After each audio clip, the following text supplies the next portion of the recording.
Hello, bonjour, Annie, hola. My name is Garrett, and I am the interim artistic director here at Fringe North this season.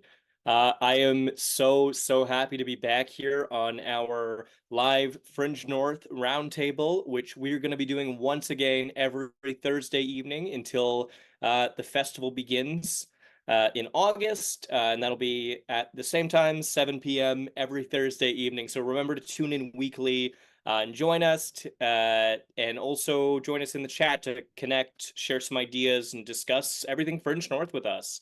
And just as a refresher, each week we're going to have some really exciting guests from our amazing community of performers and creators who are going to give us an inside look into their lives as an artist and also what they're bringing to the festival this season. And I'm really excited to kick these off again.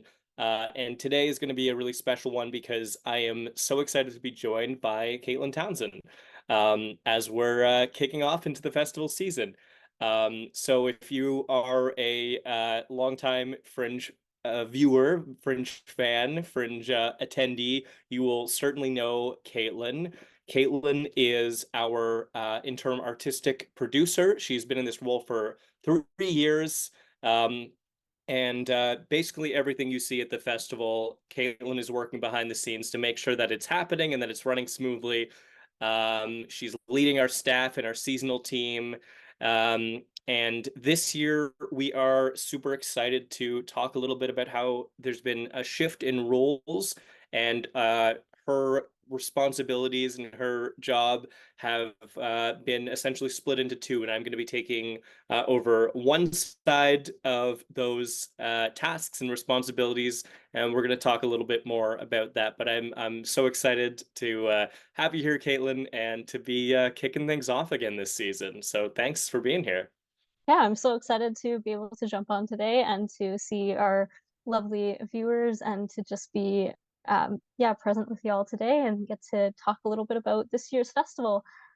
For those who are familiar with Fringe North, you'll probably have noticed by now that we have a little bit of a different flavor every single season, and there's been a lot of growth. So I'm really excited to just to see it expand and grow each year. And it's been really wonderful to be a part of for the last several years. And yeah, I'm really looking forward to this new dynamic. So, for those who have been with us before, essentially what's happening this year, like Garrett said, my role is breaking off into two. And so, Garrett is come on as our interim artistic director. Super excited for that, Garrett. And yeah, what we're really looking to do long term with the festival is to really provide a lot of pathways to leadership opportunities. And so, Garrett's story is actually really unique because he came in first at the very start of Fringe, even before I was involved as an artist, several years ago, and then came in as seasonal staff a couple seasons ago, and then joined us for year-round staff and is now stepping into this leadership role this year. So I'm really excited to have my role split. So this year I'll be doing a lot more of working with the team and doing kind of like the EDI and marketing side and fundraising as well. And then Garrett is going to be more on the side of actually setting up the festival and getting things like tents and like overseeing artists and like that kind of stuff. So this year that will be a little bit of the split. So that's an exciting progression to see and to see that pathways to leadership, our first example, actually happen. So really excited to see that. Garrett, would you like to talk a little bit about your story and like how that journey was for you? I just summarized it Yeah. very briefly, but like what was it like to actually walk through that journey and to have that pathways to leadership? Yeah, absolutely. I've talked about a little bit about this in the past. So I apologize to if anyone's hearing some repetitions, but always excited to talk about my experiences coming on with Fringe North and sitting here today. In 2018, I participated for the first time with Fringe North as an artist. I was made aware of the opportunity to come as a touring artist through my home Fringe Festival, which is on the Edge Fringe in North Bay.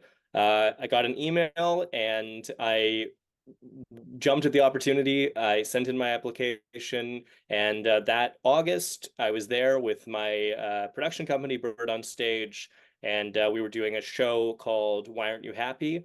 It was a great time. We had such positive memories, and that was the second year that Fringe North had been around. So we were like super excited to be there at this like brand new festival. We met a lot of amazing people that I'm now in close collaboration with and working with. And yeah, I knew I wanted to come back for sure as an artist. At that point, I was just beginning my journey into theater school and university. I was living in Ottawa at the time before going to Toronto. And I had, yeah, really not given a lot of thought about what I wanted to do as a career for within theater. I knew I wanted to write and keep doing my thing with my production company, but I really had not thought much about actually working behind the scenes in the administration side of theater. And it wasn't until I had finished my undergrad and was working on my master's degree in theater that an opportunity came up to apply for a seasonal position at Fringe North. And like I said, I had such positive memories working with the festival. I believe at that point I was already, yeah, I had already come back during COVID as an artist doing the digital year. So it was fresh in my mind how great Fringe was. And I applied, I got the job in artist relations for that summer. I had just an amazing time being able to meet so many new artists that I had um, never interacted with before, and so many artists in disciplines that I would have never worked with otherwise, or even really seen their work. Like it's just artists who are creating things that I wouldn't have even thought to go to, which I think is one of the most amazing parts of Fringe, is like bringing in all these artists from all sorts of different disciplines together. And I just had such an incredible time, and I knew I wanted to stick around and keep, helping Fringe North to um, grow and pursue their vision of uh, um, creating accessible and exciting and dynamic art in Northern Ontario, but in Sault Ste. Marie specifically. And then I had expressed that and ended up being brought on in that artist relations role full time. And I stayed on for the year leading up to last year's season, where I was in the same role. I had a little bit more responsibilities, basically from being there for the year and having a lot more time to work on the application side of things, the hiring process for seasonal staff, things like that, but still in my same role. And then it was, I think, around the time of the festival, because I was still living in Toronto at this point and commuting in to Sault Ste. Marie for the actual week of the festival. And I was expressing that I was interested in both continuing on full time for the year and also maybe going into a more of a leadership position. I had a lot of ideas for the festival on the artistic side for how to kind of grow and expand, which we're going to be talking a little bit about that throughout this roundtable. But it was around that time where we started having those discussions, and then in the fall, I was brought into this position, and we've been around doing stuff since then, leading up to the festival. And now it feels like a whirlwind. Like it's crazy that that happened a number of months ago, and we've been doing this. It feels like it just happened, and now we're getting into season kickoff, and it's wild. But anyway, I'm very grateful for the opportunities that I've been given with Fringe North, both as an artist and now behind the scenes. Like I said, I had never really considered working behind the scenes in administration in theater on the production side to make things actually happen. I had really never even considered that as a viable career option. Like as an artist, I could admit that we just don't often think about what it takes to actually make a festival or to like keep a theater running or any of these types of things.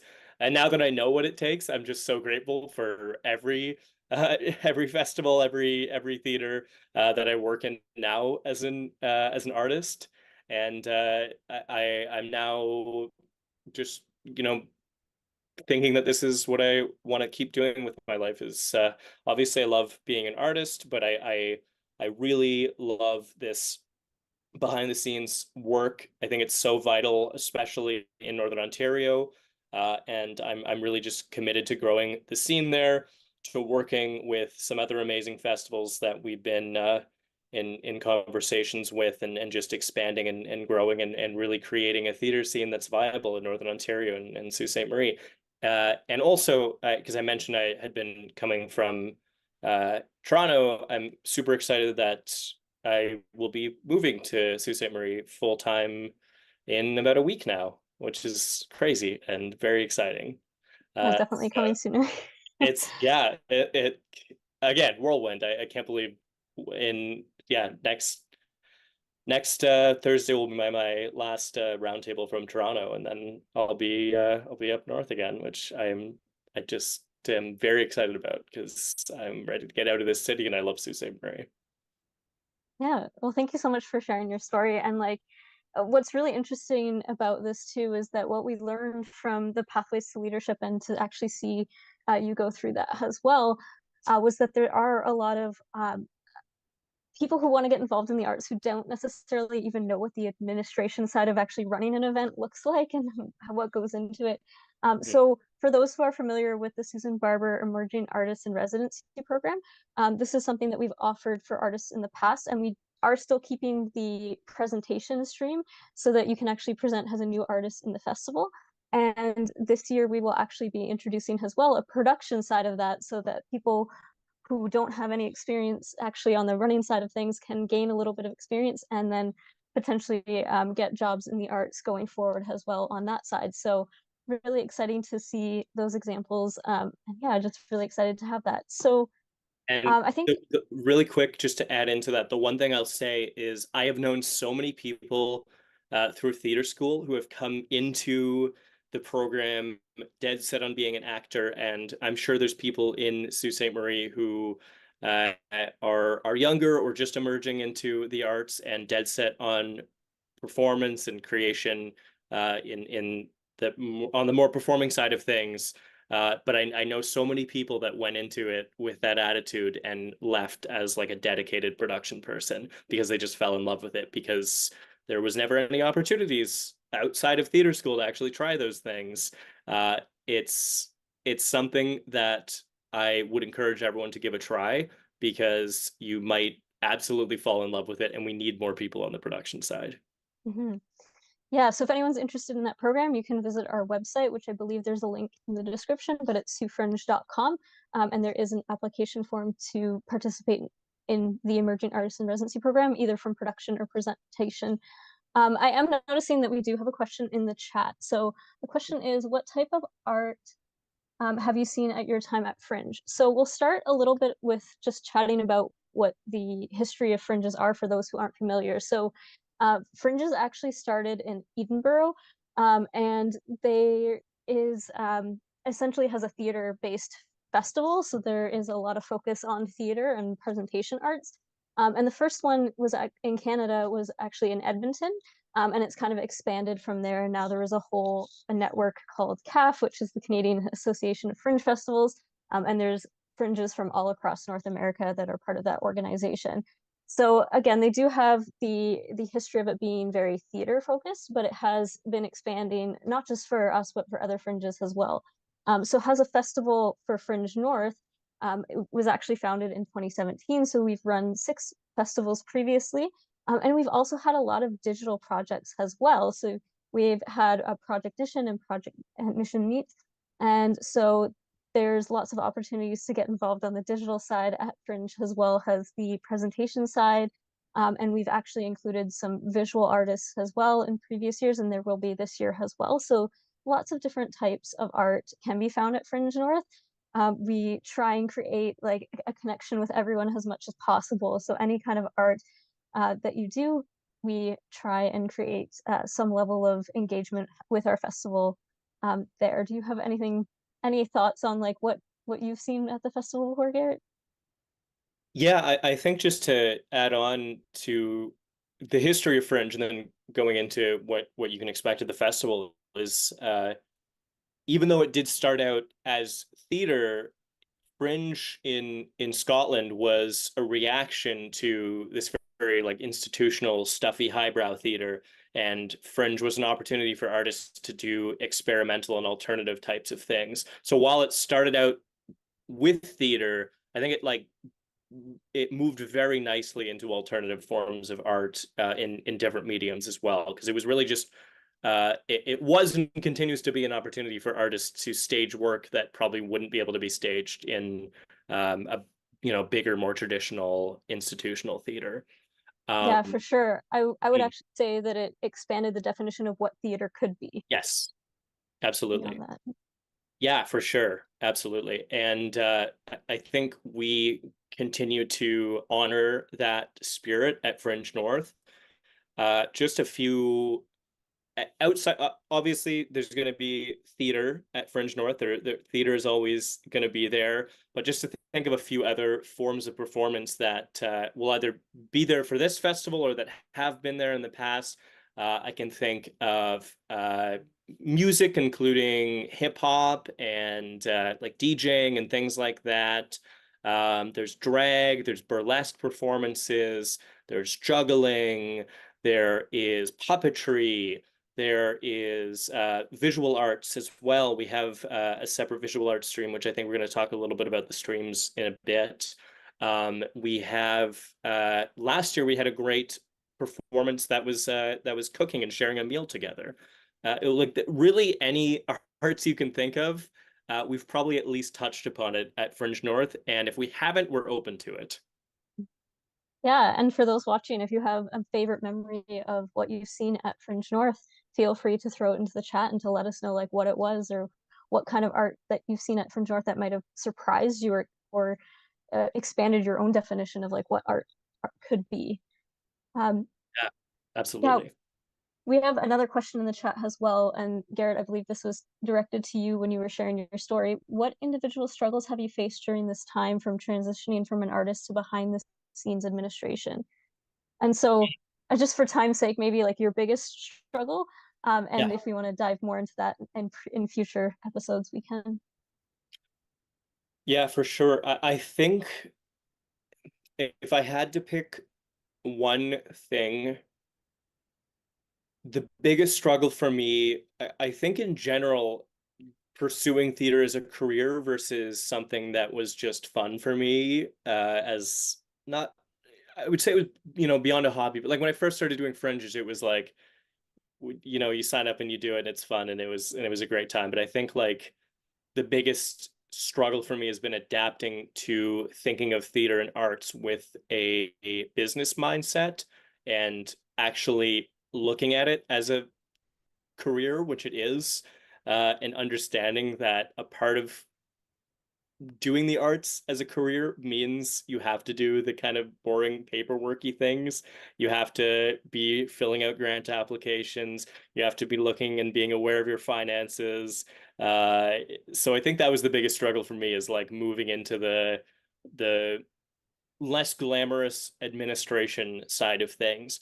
But I will say that I have grown to appreciate that side of things, and I have a greater appreciation for the entire artistic process, because it doesn't just start at the kind of creative inception. There's a whole lot that goes into even uh, facilitating that creative process. Like it's so my horizon's been broadened, but it was a process to adapt to that for sure. Yeah, well, I think that comes from the fact that we kind of like box them away from each other rather than realizing that when you write a grant, you can leverage your own creativity throughout that process, and there's a creative way to write a grant versus like a not as creative way. Yeah. So being able to see that like, no, this is a space that I can also use my creativity and be free to be that Mhm. artistic side in terms of how we approach administration compared to like other forms of business that may not have that element quite as much. Mhm. Working within a budget is an art form in and of itself, and I like my idea of art has grown so much, and I really do think like people that are like financial whizzes are absolutely artists. Like I appreciate the skills that go into all these aspects now that I've been trying to do them and realizing how challenging they are. Hmm. For sure. So we have one more comment in the chat. Um, that I've seen a lot of buskers, and I also love the digital options. There's so much diversity. Yeah, so for those who are interested in digital options, definitely check out our YouTube page because we have lots of different pieces that are actually available on our YouTube from various projects, as well as talking with artists. We have like our telethon is up there too. I will say for those who are less familiar with YouTube, if you go to like our page and then go to videos, also go to the live portion because we do a lot of live things. So you actually have to click on the live tab to get access to those, but they are still all up there, even though they are from the past and not currently being streamed. So yeah, feel free to go check those out. Um, yeah, I guess we should move into talking a little bit about the this year's vision of expansion for the festival. Um, yeah, so some of the differences, and we can kind of like snowball back and forth here, but I think the main difference being that we are, as a festival, we're getting to a place where we actually can allow most shows to perform more than once this year, which is really exciting.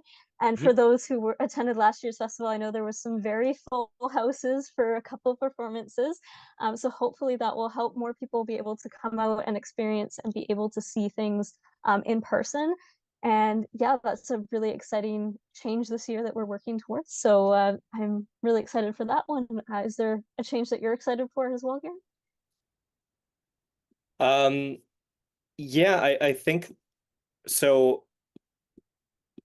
On that side of things, I'm excited that I hope people can have more of an opportunity to see more shows with having more slots. Like if someone can't come on a specific slot, they can come to a different time. Like I think that's going to be really great for the community actually be able to come out a little bit more. Um, and also, if you like a show, then you can come back and see it again, right? Like there's now an opportunity for that.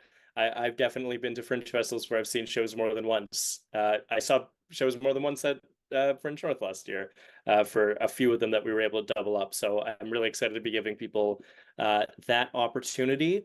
And also, I think we're looking into some potential for some draws and potential prizes to be won by attending a number of shows. So I guess stay tuned for that. I don't want to give away a little. I don't want to give away too much, but if you are sticking around and fringing with us for the whole festival and you're seeing a whole bunch of shows, there's going to be some exciting things that come with that. Hmm. Yeah, and just to add to what you were saying about like being able to see shows more than once, if something really touches you, you can actually then drag your friends and family out to come see it, Yes. and they can get that same experience and really grow and just be touched by the art in the same way that it was able to impact you. So that's a really cool opportunity with there as well. Hmm. Yeah, did you want to talk about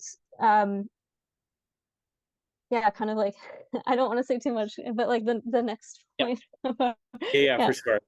Yeah, so the other exciting thing that we're not going to give too much away. We're going to have you're going to have to stay tuned with us throughout the season to hear all the announcements about the exciting pieces that we're adding to the festival. But just as a little tidbit to keep you excited, um, as Caitlin mentioned, we had some very full houses last year. The museum has been an amazing space for us and will continue to be an amazing space for us. But we are working with some partners right now to look into the possibility of expanding a little bit outside that space. So you might see some shows pop up outside of the museum, and we might be growing a little bit more into the city. So I don't want to say too much about that, but we're working with partners right now. There's some really exciting conversations happening.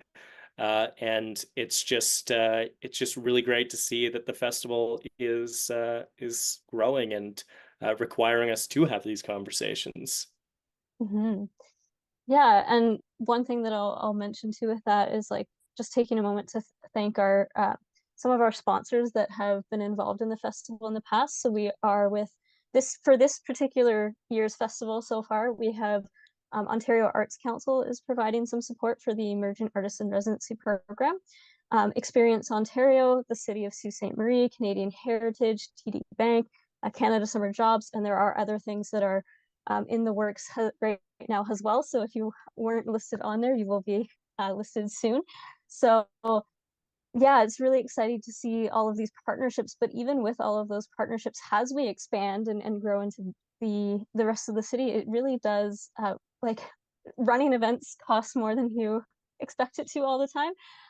But beyond just cost, at Fringe North, we really pride ourselves on doing heart-centric work that is truly people first. And in order to be people first, you need a certain amount of people to do that because you can only really support in a very holistic way a certain number of people per each person that you have on the team. Mhm. So the more artists that we get, the more that we expand, the more team members that we need in order to support those artists in a really holistic and wholesome way that you just can't do with a smaller team. And this does require additional funding. So even though we do have all of these grants and partnerships that I just listed and others in the work, it is really, we do rely on local partnerships and sponsors in order for the festival to happen, and even donations from viewers like yourselves as well. So if you do know someone that would be like to get involved in terms of sponsorship or whatnot, please send them our way to have a conversation. We'd love to connect with them and see what's possible. And to build up those relationships with them to see, because really this festival isn't meant to be like our festival, it's the community's festival. So we really do encourage you to get involved and to share words with those who may want to get involved and support. So yeah, so it's again, it's not our festival, it's like the community's festival as a whole. So it's your festival just as much as it is the team's too. Yeah, absolutely. I am noticing some more questions in the chat, so let me just pop over.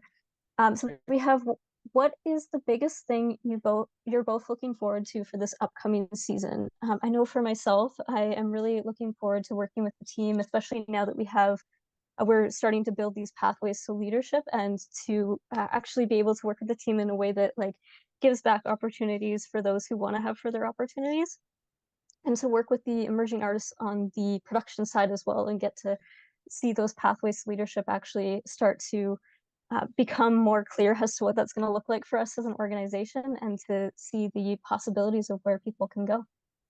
What are you most excited about? I think for me, well, two things. I think I'm very excited to be able to be physically in Sault Ste. Marie for a few months leading up. It's going to be fantastic. And then also, I am extremely excited because I think this year's Emerging Artist in Residency program is going to be the biggest year yet. We have selected a few of our artists. We're still in the process of getting everyone on board that we're going to be working with. But we have such an amazing group who are doing such amazing projects. And as you mentioned, we're adding that production piece as well. It's been a dream of mine to have opportunities for artists to develop their skills in Northern Ontario for many years. So that piece is just so exciting to me. Yeah, I agree. And yeah, and it's just going to grow year after year too, which is really Mhm. exciting. So the other question that's in the chat is what are some different ways community partners can get involved? So there are several different ways if community partners want to get involved. So there is sponsorship. There's also private donation as well. So with sponsorship, you get shout outs on various advertisement with us, whether that's some of our pod or round tables like today, or different places that you get something back in terms of like marketing for your own business. Private donations is if you just want to give money, you don't want any credit for it, you can just give. It's like a sponsorship without a recognition, essentially. There is a donation page on our website as well as down below, I believe, in the description for this video.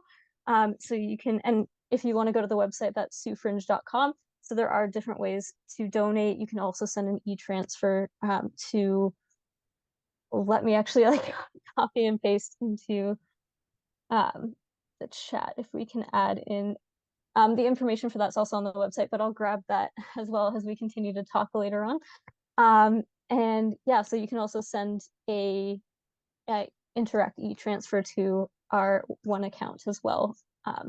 Yeah, and additionally, so that kind of summarizes the financial ways that you can support. There's also through goods in kind services as well.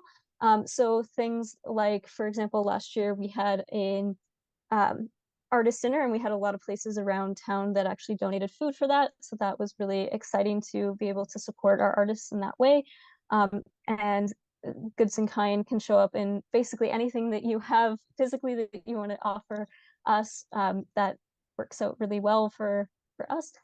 And yeah, even just at helping to advertise the festival too is another one, like spreading word, allowing us to put like posters up in your location, allowing us to have like pamphlets there, or even just like word of mouth, mentioning us at your events and being able to spread the word that way as well. And did I miss anything that you wanted to add to that, Garrett? Or do you feel like that was No, I think that's great. Yeah, just to reiterate again, the importance of if you are unable to donate, spread the word, pass the information along to anyone who might be interested, even if someone hasn't heard about us but has an interest in promoting arts and culture in Algoma or Northern Ontario in general. Send our information their way, get them to get in touch with us. We'd love to chat. Um, yeah, absolutely. Spreading the word is super important if you can't donate in any of the other ways. for sure? I don't think there's any more questions right now that I see, so we can come back to that. Um, yeah, so I guess now moving into talking about the different elements of the festival this year. So the one that we're most, I guess those who are familiar with Fringes are probably most used to would be our presenting artists that actually have our stage presentations. Mhm. But we do have various other things happening. So some of those would include stay and play activities, Kids Fringe, which will be focused mostly on the weekend, with more details to come in the future on that. We also have our visual artists returning. We have buskers as well. So maybe we'll talk through a couple of these things. Do you want to explain what a stay and play activity is? Because I that is was a coin or term that absolutely, we coined. yeah, yeah, for sure. I was gonna go back to that. Yeah, so a stay and play activity is essentially if you have a project or activity that you can essentially set up at our festival, and people can come in and participate in it as it's like physically there. That is a stay and play activity. So these can be something for like kids where you could, in theory, set up like a big painting thing like we had last year, where people can come and paint and do sort of art stuff. It was mainly kid focused, but there could be adult ones as well. We had a few things like that going on also. Yeah, it's mainly just something that isn't necessarily like a sit down performance, more of an interactive project that people can come and participate in through the duration of the festival. It won't necessarily have like a specific time slot, although it might have like a frame of when you can come and participate. But yeah, it's more of just like a interactive type of work. I don't know if you have anything to add to that. Yeah, I don't think so because it can be there's so many options that Exactly. it can be that keeping it kind of a little bit vague. The more that we find out about them, the more that they will pop up in more specific details around it in Yeah, these roundtables as we get closer to festival. But right now, because we are still like kind of organizing what will be in the festival, I think that's a good place to kind of summarize what it is. great. Yeah. And I guess we can, if we want to break down uh, more of the things, Kids Fringe, as Caitlin mentioned, is going to be our performances that are targeted more at kids and families. We're so excited this year that we have a really full slate of Kids Fringe content, and that will be happening on the weekend during the festival. So Stay tuned for more specific time slots on that, but I will say that I think this is our most jam-packed Kids Fringe year. So if you are a family, if you have kids, if you know a family that might want to come out, start getting them excited because it's going to be a great, great time this year. Uh, Um, yeah, and then we have our visual artists as well. So last year we actually did a little bit of a scavenger hunt throughout the museum, so you could go to the different stations where the visual art was hung up. So I think we're gonna probably do it in a similar way this year too. And yeah, that'll be a really exciting addition. And then we also have buskers this year too. So we are actually having that stream still open. So if you are a busker and you would like to apply, but even if you aren't, like, I just want to talk a little bit right now about what busking actually is, because a lot of people aren't sure or they have the skills and they don't realize that they actually can. So it's essentially any skills can actually translate to busking. So busking is being able to do like pop-up performance on the street kind of stuff. So anyone can bus. You don't have to actually box yourself in. For example, if you're an actor, you can do some improv or a monologue or even a short like pop-up 5-minute play or Shakespeare on the street style. Musicians as well, if you play a guitar or even do drumming, you can do it as well. Like things like stilts and puppetry or even stand-up comedy can all be considered busking.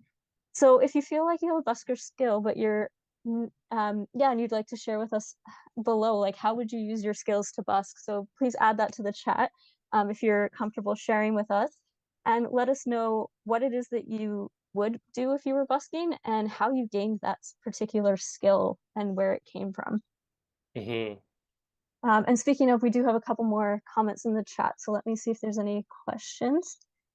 Great. Um, Yeah, while you're looking at that, the busker stream, as Caitlin mentioned, is still open. You can go on to our website and go under the 2024 festival applications tab. That link is still open. I just made sure before we jumped on the stream that it's still accessible and open. So please, if you are at all interested, fill out a form and we'll be in touch and chat about some options. mhm. So our next question is, how do people get involved with volunteering and becoming a part of this organization? So if you are interested in volunteering, there is actually a form on our website as well, so siouxfringe.com, and you'll find it there under the Get Involved page. And you can also email us as well. So siouxfringe@gmail.com would be the best place for that, and then we'll pass you off to anyone who is overseeing volunteers this year. So that would be a good place as well. So siouxfringe@gmail.com or heading to our website, siouxfringe.com, and heading to the tab called Get Involved, and it has different options for how to get involved under that tab. Um, okay, how do people get involved in the production side of things? That's a great question as well. So we at Fringe North, we at this point we actually do have our seasonal team hired on, but we also have August hires that we get each year, as well as a couple of short-term contracts during festival too. So if you are interested, you can send a resume again to siouxfringe@gmail.com. If you're wanting to get involved in the production side of things, you can also volunteer under a production position too. So if you reach out to us through email, whether it's to provide a resume or to say that you want to volunteer, and we can set you up for that. And then, of course, the other option would be the Emerging Artists in Residency Program production side as well. So you can apply for that on our website under the Emerging Artists in Residency pages. There is an application form to fill out there too. And I think that's all of the ways. Did I miss anything? Yeah. Nope, that's great. Awesome. And then we had the question of what is a busker, but I feel like we've touched on that at this point. Yeah. So no takers on sharing with us any busker skills. So if anyone does have any busker skills that you want to put in the chat, it does not mean that we'll force you to participate in the festival. Just curious to know if anyone does have any or how you would view what your skill, like how you would adapt your skills for a busker position. So encourage you to comment that if you're comfortable. Um,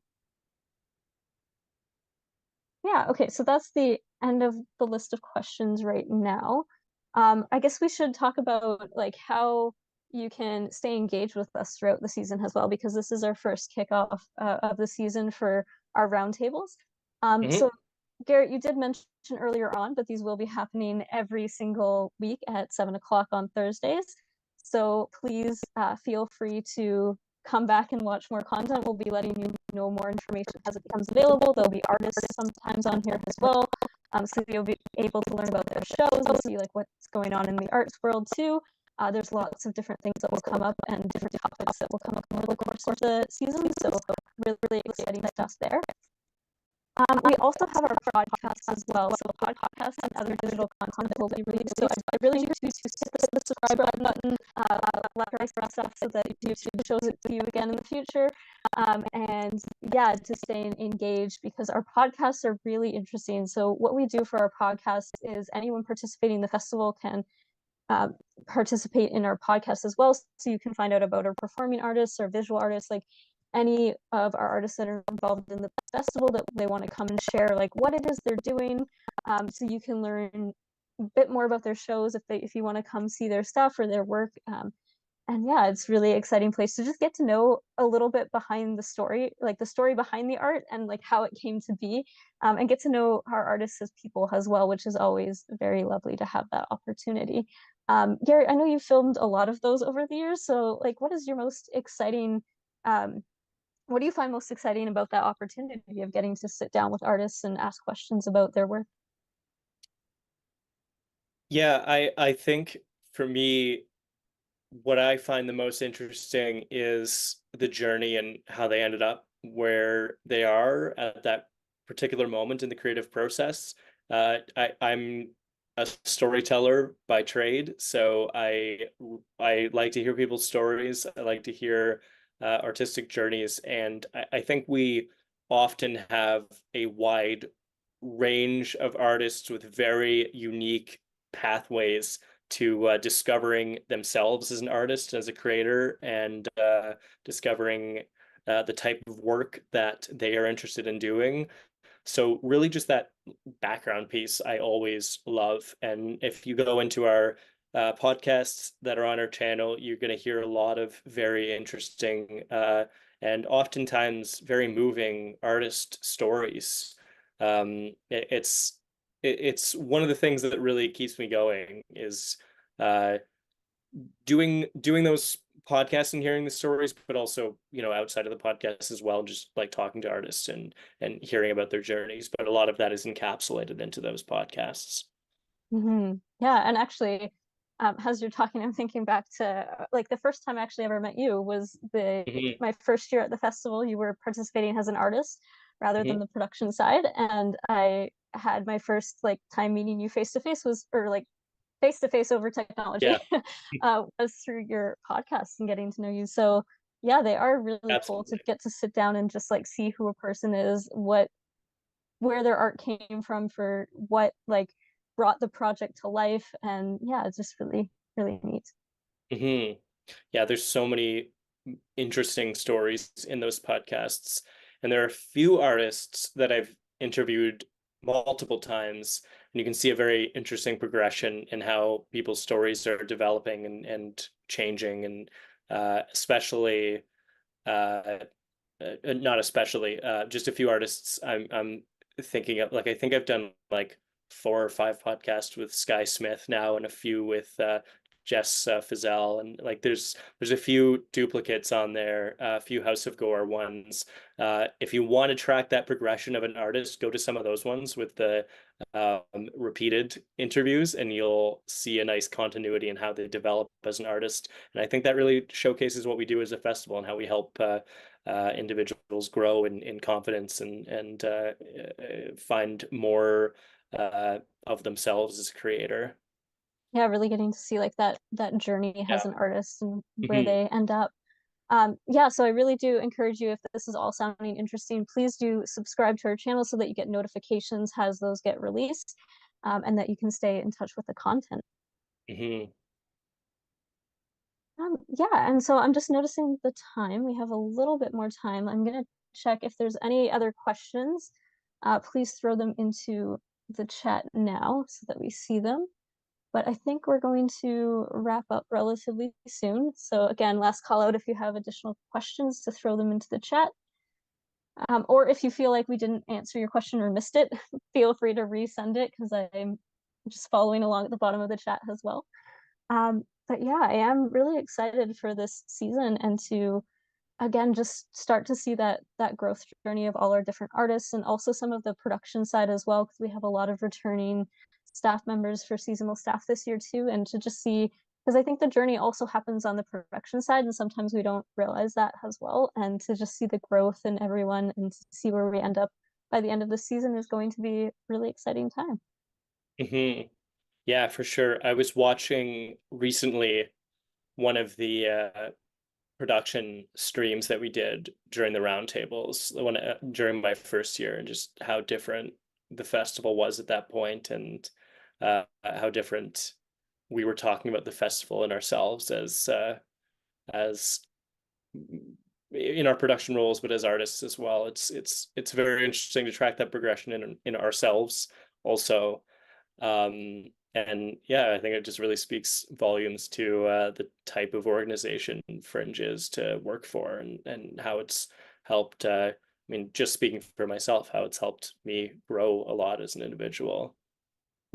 Yeah, and to see like that progression of how we shift as a festival, I think a lot of that has to do with our debriefs and the way that we debrief as a festival. So for those who are not familiar, we have feedback forms for everything at Fringe, from if you're a participant watching shows, if you are participating as an artist, if you're on staff, like we always want to hear feedback. So if you do have any ideas that you want to share with us, I mean, we can't guarantee that we get to all of them, or there's a lot of factors that go into that, but if you ever have ideas or things that you've really liked that we've done before or things that you dislike, like we are very open to feedback, so feel free to email us about them.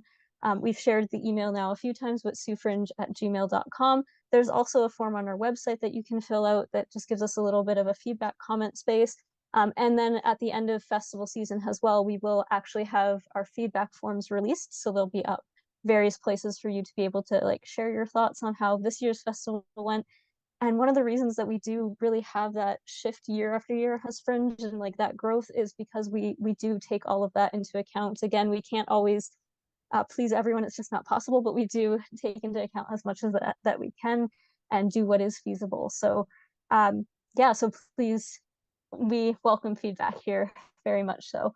I did notice there's another question in the chat. So what do I need to know as a parent for Kids Fringe? That is a fantastic question.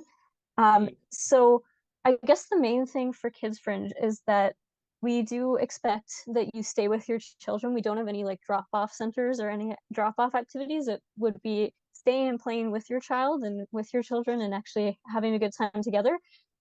Last year we did have like at one point there was some family friendly music playing, so that a lot of the adults were able to like engage with that while also keeping an eye on their kids who were playing with like chalk, or we had a building forts out of boxes, like those kinds of activities that you can still be there with your kid but also enjoying something that's a little bit more I don't want to call it like adult because it was family friendly music. I want to stress that element, but being able to like engage with the music as well at the same time.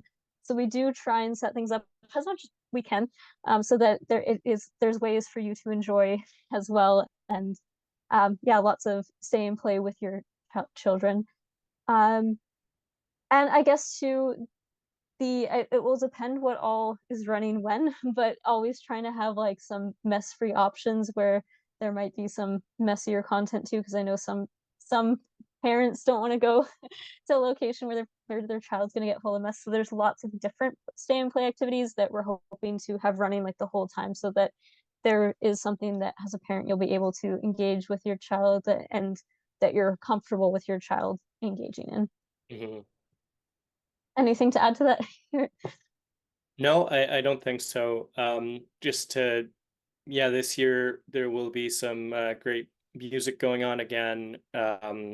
So it'll be a similar thing going on where parents can still come and enjoy and see some great content that's also good for kids. I think that's one of the most exciting parts of our Kids Fringe, and it looks like that's how it's shaping up again this year. Is that it's going to be good for the whole family. Huh. And then we have another question in chat now as well. What can Fringe North do for my business? Hmm. That is a great question as well. Okay, so what comes to mind first and foremost is through sponsorship, we do have opportunities and different levels of sponsorship that we can like add your name to the program and your business name to the program. And we can give you shout outs on social media, on our YouTube podcasts and roundtables as well. And yeah, I think there's also opportunities for larger donations as well, like having a stage named after your business if you're interested in that level of sponsorship. Like there's lots of different ways that we can partner with you. And so if you do have something that you are looking for your business, reach out to us and have that conversation because we are willing to like work with you to create something that has value for both us as an organization and you, and that it's going to feel good for both parties. Um, like we don't want one party feeling like way better about it than the other, right? Like trying to get something that feels good for everybody. And then there's also opportunities for like we have a lot of people who travel to attend our festival as well, and some of our artists travel. So things like being able to send them towards your business for to give you additional business. Things like if you're a restaurant in town, encouraging them to attend. Same with our patrons as well. If you're a hotel in town, being able to like send them your way. Those kinds of things that we can partner with you to help get it so that there is again it goes both ways, right? And you're benefiting as much as we're benefiting. So. Mhm. Anything to add to that, Garrett? Nope, covered it. That's great. Yeah, and I'm sure there's other things that we could do too. So again, if you have ideas of what you would like for your business, feel free to reach out. Again, it's suefringe@gmail.com. Yeah. All right, so we're almost out of time and I'm not seeing any more questions come through. So I guess we will wrap up here, but again, join us each week and we will be back here at 7 o'clock next Thursday. Really excited for this festival season and yeah, just share the journey with you as well. That's one thing that I really do appreciate about these roundtables, is that just like those podcasts as well, you get to see kind of like the festival's journey a little bit too. So yeah, really excited to um, yeah, just be working with the community again to bring you this year's festival. Yeah, absolutely. So I guess I'll wrap us up. And typically, what I do with our artists that come on here is ask where we can find them on social media. So why don't you tell our viewers where they can find Fringe North on social media? Yeah, so we are on Facebook, we are on Instagram. We do have a TikTok, but we're currently not using it much, but we're looking, that's one of the discussions in our team so far this week is ways to actually leverage our TikToks. So keep an eye out for us there as well. And I believe our socials are linked below somewhere. So yeah, you can check us out those various places.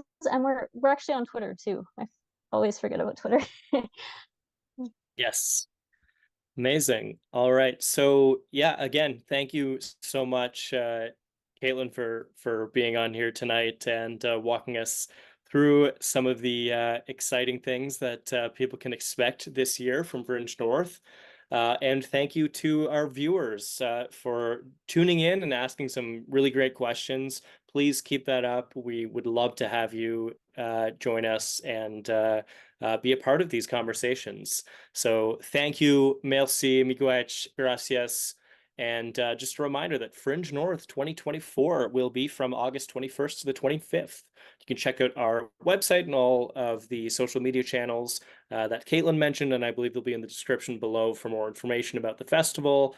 Again, if you want to support all the work that our team is doing, that the organization is doing, you can consider tipping the Fringe. You can consider supporting us in some of the other ways that we have mentioned through this roundtable. Your support helps our organization, but it helps the community, it helps emerging artists, it helps Northern arts, and every dollar counts. And you can find the link to supporting us in the description as well. We will be back for another artist roundtable next Thursday evening at 7, and we cannot wait to see you. So thank you once again, and have a great night, everyone. So much.